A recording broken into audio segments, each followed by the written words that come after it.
ఈయన సర్వాధికారి అయిన దేవుడయ్యుండి నిరంతరము స్తోత్రార్హుడై ఉన్నాడు. ఆమేన్. ఆయనకేముంది? సర్వ అధికారము ఉంది. తాళం చేతులు, తాళం చెవులు అందరికీ ఇవ్వబడవు. అందరికీ ఆ ఆధిక్యత లేదు, అందరికీ ఆ అర్హత లేదు. కొంతమందికి మాత్రమే ఇస్తాం, ఇంకోటి నమ్మకస్తులకి మాత్రమే ఇస్తాం. ఎవరైతే పని చేయగలుగుతారో వాళ్ళకే ఇస్తారు యజమానులు తాళం చెవులు, అందరికి ఇవ్వగలుగుతారు. ఎవరైతే అనుకూలస్తుల్లో వాళ్ళకే ఇస్తారు, ఎవరైతే సమయాన్ని పాటిస్తారో వాళ్ళకే ఇస్తారు, ఎవరైతే దేవుని చిత్తాన్ని నెరవేరుస్తారో వాళ్ళకే తాళం చెవులు ఇస్తారు. మన ఇంట్లో కూడా తాళం చెవులు ముఖ్యంగా అమ్మ దగ్గర ఉంటాయి కదా, రెస్పాన్సిబిలిటీ వాళ్ళకి ఎక్కువ. ఎక్కడ కూడా నాకు తెలిసి నాన్న దగ్గర తాళం చెవులు ఉండదు, ఎందుకంటే వాళ్ళకి ఆల్రెడీ పేరు భూమిన్స్ కదా, వాళ్ళే నడిపిస్తా ఉన్నారు. దేవుడే నడిపిస్తున్నారు, యేసుక్రీస్తు ప్రభువే నడిపిస్తున్నారు. మన ఇంటిని, మన ఆలయాన్ని ఆయనే నడిపిస్తున్నాడు. మనల్ని ప్రభు దగ్గరికి నడిపించేది ఆయనే ద్వారమై, ఆయనే కలిపోయి, ఆయన ద్వారానే తప్ప వేరే మార్గం లేకుండా ఉన్నాడు. అందుకే ఆయనకి సర్వ అధికారము ఇవ్వబడిందని ఇక్కడ మనం చూస్తున్నాం. ఆయన ద్వారా తప్ప మరి ఎవరు తండ్రి దగ్గరికి ప్రవేశించరు, తండ్రి దగ్గరికి రాలేదు అని మనం చూస్తాం. ఇందాక మనం చదువుకున్నటువంటి ప్రకటన గ్రంథంలోనే మొదటి అధ్యాయంలో 18వ వచనంలో ఒక మాట ఉంది. నేను ఆయన గురించి ఏమన్నాడంటే, నేను మొదటి వాడను, కడపటి వాడను, జీవించువాడను, మృతుడైతిని గాని ఇదిగో యుగయుగములకు సజీవుడై ఉన్నాను. మరియు మరణం యొక్క పాతాళలోకము యొక్క తాళపు చెవులు నా స్వాధీనంలో ఉన్నాయి. ఇక్కడ మొదటి వాడు ఆయనే, కడపటి వాడు కూడా ఆయనే, తీసేది ఆయనే, వేసేది కూడా ఆయనే. జన్మ ఆయనదే, మరణం కూడా ఆయనే. మరణం తర్వాత కూడా అక్కడ ఏమని రాయబడిందంటే, మరణం యొక్క మరణం యొక్క పాతాళలోకము యొక్క తాళపు చెవులు. మరణానికి కూడా తాళపు చెవులు. ఆయన చెప్పకుండా, ఆయన చెప్పకుండా, ఆయన పిలవకుండా ఎవరు ప్రవేశించడానికి లేదు, ప్రాణం విడిచిపెట్టడానికి లేదు. ఇంకో మాట అక్కడ ఉన్నటువంటి విషయం, పాతాళలోకపు తాళపు చెవులు. పాతాళలోకపు తాళపు చెవులు అంటే నరకకుండానే కూడా తాళపు చెవులు ఎవరి దగ్గర ఉన్నాయి? దేవుడి దగ్గర ఉన్నాయి. దేవుడు భ్రష్ట మనస్తత్వానికి అప్పచెప్తాను అన్నాడు ఒక సందర్భం. ఒకటి పోయి 7 ఎత్తించుకొని వస్తాయి ఇంకో సందర్భం. అంటే ఎందుకు జ్ఞాపకం చేస్తున్నాను అంటే, దేవుడే మొదటి వాడు, కడపటి వాడు. దేవుడికే పైనైనా దిగునైనా భూలోకంలో అయినా అధికారం కలిగినటువంటి దేవుడు ఆయన. ఇంకా ఆయన కాకుండా వేరే అధికారం ఉన్నటువంటి పరిస్థితి ఎవరికీ లేదు. ఆయన పైన కుర్చీ చేసుకుందాం అనుకున్నాడు, కానీ వాడిని కూడా ఎక్కడికి తోసాడు? పాతాళలోకి తోసేస్తాడు. అటువంటి పరిస్థితి మనం బైబిల్ గ్రంథంలో చూస్తా ఉన్నాం.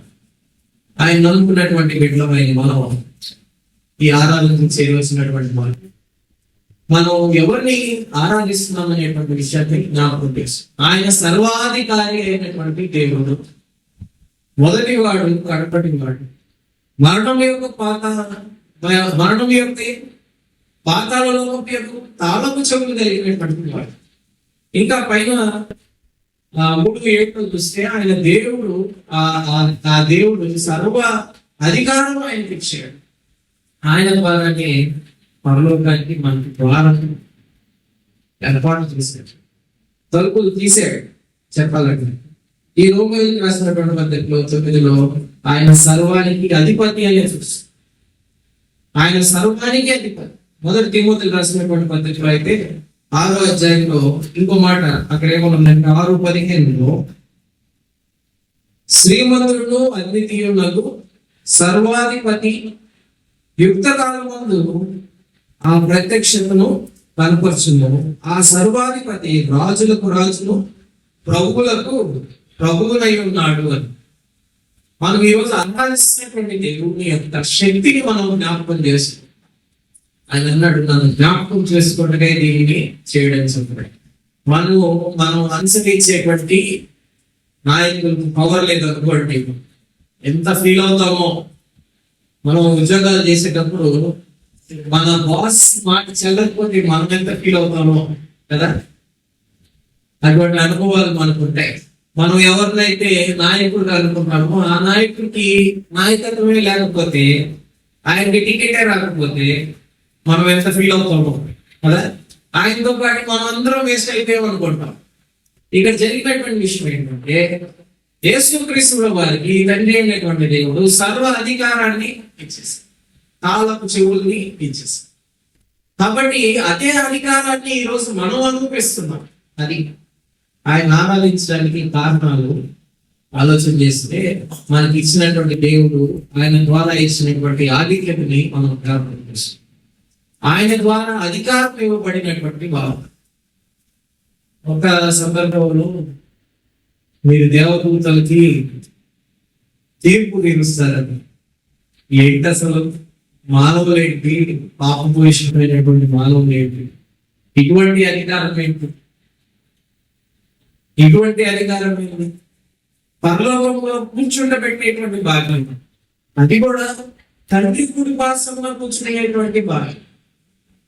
అంటే తండ్రికి ఎదురుగా కూర్చోవడం కాదు, తండ్రి పక్కన కూర్చోవడం, అది కూడా కుడి పక్కన కూర్చోవడం. స్టేజ్ మీద కూర్చున్న వాళ్ళకి కింద కూర్చున్న వాళ్ళకి ఎంత డిఫరెన్స్ కదా. ఇక్కడ ఉన్నటువంటి వారికి ఆ అధ్యక్షత పదవి ఉంది, ఆ అధికారం ఉంది, ఆ ఆధిక్యత తండ్రి మనకు ఇచ్చాడు. ఆ ఆధిక్యత ప్రభుత్వం మనకి ఇచ్చాడు. మనం ఇతరులకు తీర్పు తీర్చేటువంటి భాగ్యాన్ని మనకి ఇచ్చాడు. మనల్ని ఒప్పుకున్నాడు అక్కడ యేసుక్రీస్తు వారు. ఆయన చూపించినటువంటి ప్రేమ ఈ ఉదయకాల సమయంలో జ్ఞాపకం చేసుకుంటాం. ఆ శ్రీమంతుడైనటువంటి దేవుడిని, అద్వితీయ సర్వాధిపతి అయినటువంటి దేవుడిని మనం జ్ఞాపకం చేసుకుంటున్నాం. యుక్త కాలం మందు ఆయన ప్రత్యక్షతను కనపరచును. ఆ సర్వాధిపతి ఎవరికంటే రాజులకు రాజు, ప్రభువులకి ప్రభు అయి ఉన్నాడు. సమీపించరానటువంటి తేజస్సులో ఆయన మాత్రమే వసించు అమరత్వం కలిగిన గలవాడై ఉండి, మనుషుల్లో ఎవడును ఆయనను చూడలేడు, ఎవడును చూడలేడు. ఆయనకు ఘనతయు శాశ్వతమైన ప్రభావము కలిగి ఉండను గాక. ఆమేనని మాట్లాడుతూ చూస్తాం. అటువంటి తేజస్సులో ఆయనే వెలుగైనటువంటి ఆ మహాపట్టణంలో మనకి బాల్యభాగం మనల్ని ఎలా చేశాడు. ఆ మొదటి వాడు, ఆ కడపటి వాడు మనకి అవకాశాన్ని ఇచ్చాడు. తండ్రి సన్నిధిలో అవకాశాన్ని ఇచ్చాడు. దాంట్లో అటువంటి అవసరత నిజానికి లేదు. ఎన్నోసార్లు దేవుడు కోపడ్డాడు, నిజానికి అవసరం లేదు మాట. కానీ ఆయన ప్రేమ, ఆయన జాలి ఏం చేసేయంటే దీన్ని బీట్ చేసేసి, ఈ అవసరత ఏం చేసిందంటే అవసరత నేను తీసేసి దేవుడు ప్రేమ చూపించాడు. వాళ్ళే పాపం నా బిడ్డలే అనుకున్నాడు, వారే కదా వారసులు అవ్వాలా అని, నేనే కదా వాళ్ళని తయారు చేశాను, నా స్వరూపంలోనే కదా ఉన్నారని ఎంతో ప్రేమను చూపించాడు. అందుకే ఆయన ముట్టుకుమాడైనటువంటి యేసుక్రీస్తు ప్రభువుని లోకానికి పంపించాడు. ఆదికాండ గ్రంథంలో మానవుడు పోగొట్టుకున్నాడు ఆ స్థితిని మనం చూస్తున్నాం. ఆదికాండ గ్రంథం అని ప్రతిసారి ఆదామునే మనం అంటున్నాం, కానీ ఆ పరిస్థితుల్లో మనం ఉన్నాం, మనం కూడా అదే అధికారాన్ని పోగొట్టుకున్న వారు అయి ఉంటాం. కాబట్టి బైబిల్ ప్రకారంగా మనం చూస్తే వాళ్ళు ఆదాము ఏదేని తోటని పరిపాలించేటువంటి పరిస్థితులు ఇచ్చాడు. ఆయన అధికారాన్ని ఇచ్చాడు. ఆ ఏదైనా తోట యొక్క తాళపు చెవులు ఇచ్చాడు అధికారం. కానీ అందరికి ఏమైందంటే ఆ ఏదైనా తోట నుండి గోలికై పడ్డాడు. భూమి శపితమైందంట, గచ్చ పొదలు, మెట్ట పొదలు ఏర్పడ్డాయి. ఇచ్చినటువంటి అధికారాన్ని పోగొట్టుకున్నాం, మిస్యూజ్ చేశారు. ఏదో మహిమ వచ్చేస్తుంది అనుకున్నారు, ఏదో మంచి చెడు తెలిసిపోతాయి అనుకున్నాం.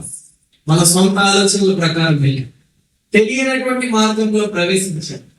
మోసపోయాను తద్వారా పాపం వలన వచ్చినటువంటి జీతం మరణమయ్యాం. అధికారం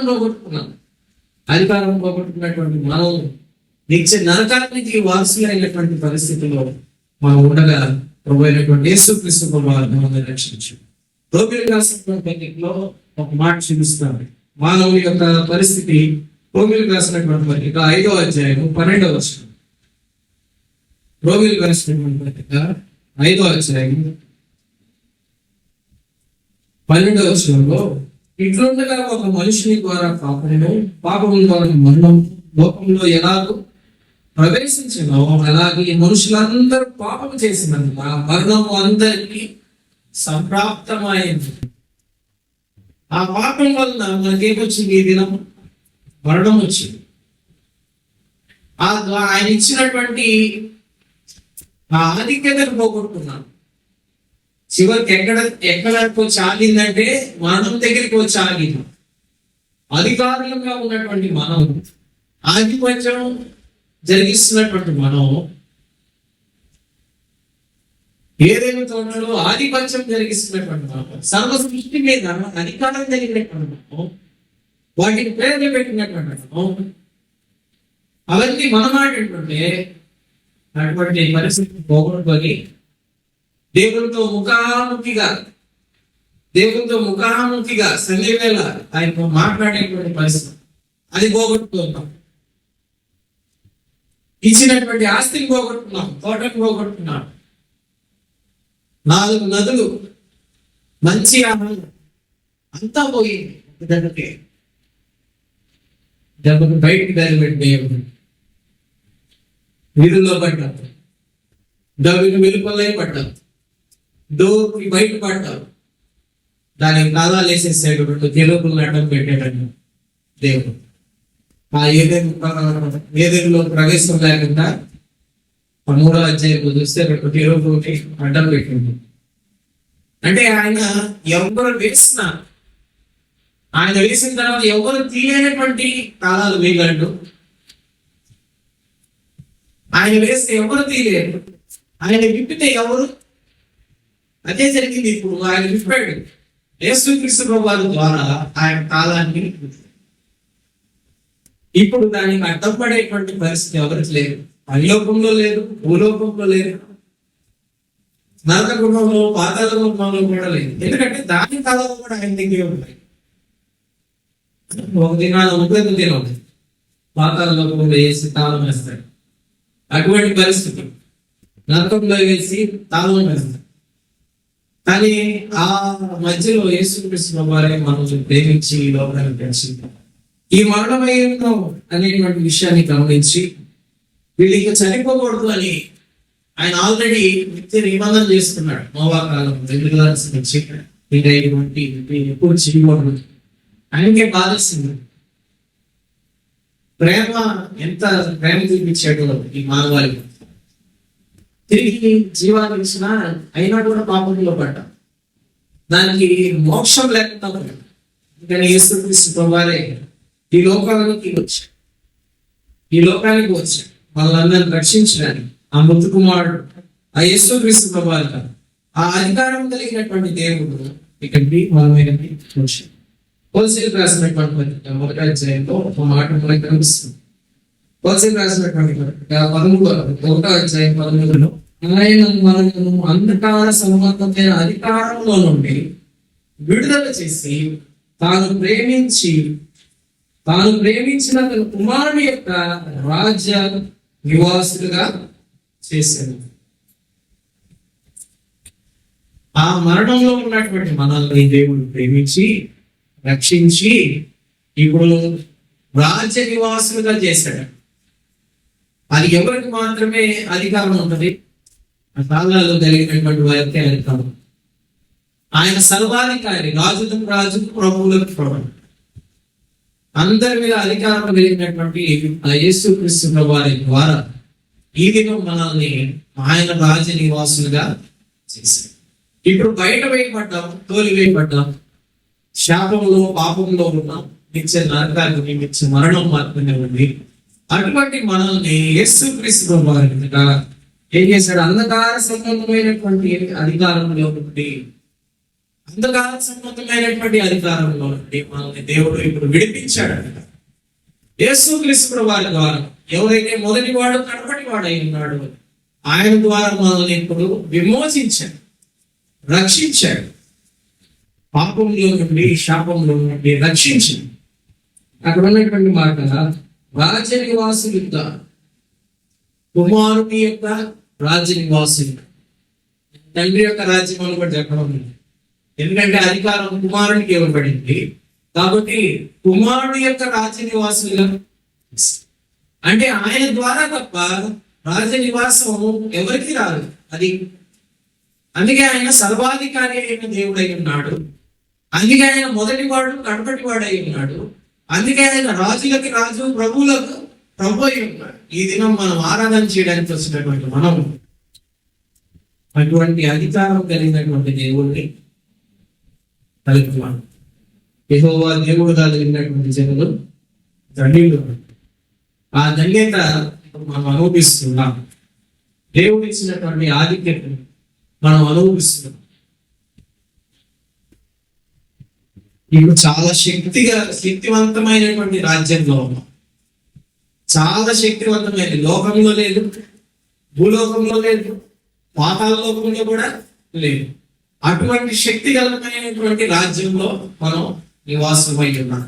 అటువంటి పౌరసత్వం కలిగి ఉన్నాం. ఎందుకంటే మన రాజు, మన ప్రభు, మన రక్షకుడు చాలా శక్తివంతుడు. ఇంకా ఆయనకు ఎదురు లేదు. ప్రతి లోకాన్ని యొక్క నామములు ఆయన దగ్గర ఉన్నాయి. ప్రతి లోకం యొక్క అధికారం ఆయన దగ్గర ఉంది.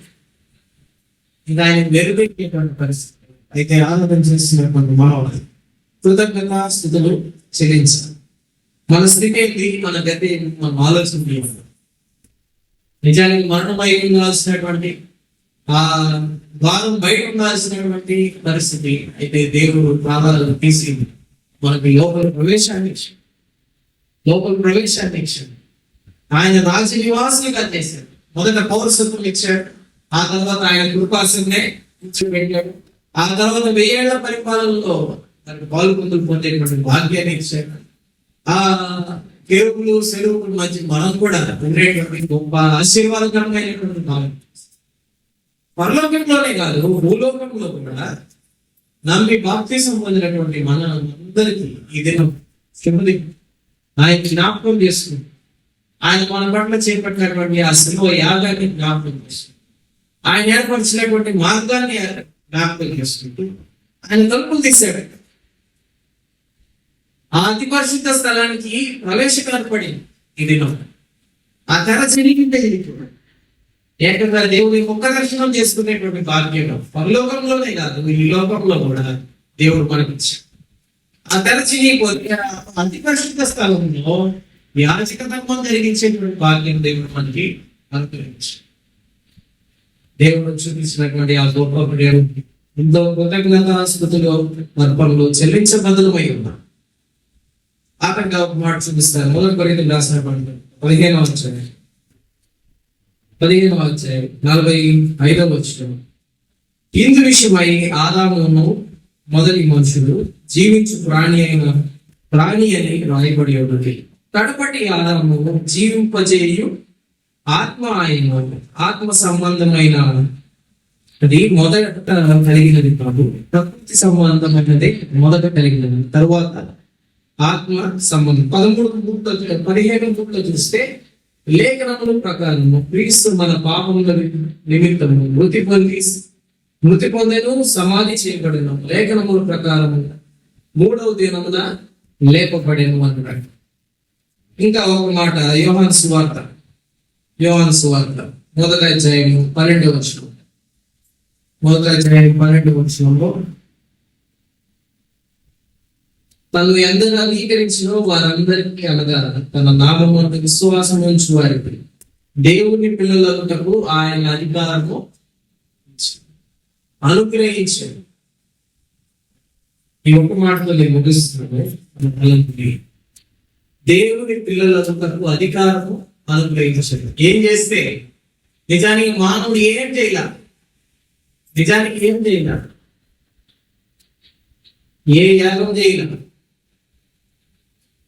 శరీరంగా కష్టపడేది లేదు, మానసికంగా కష్టపడేది లేదు, ఉచితంగా అనుగ్రహించాడు ప్రభు. గురువులు రాసినటువంటి పత్రిక 19లో ఎవరైతే ఆయన మరణంలో దాని మీద విశ్వాసం ఉంచారో వాళ్ళు రక్షింపబడ్డారు. అంటే ఆయన మన నిమిత్తం మరణమయ్యాడు, సమాధి చేయబడ్డాడు, తిరిగి లేచాడు. అంటే మనం చదువుకునేటువంటి మాట.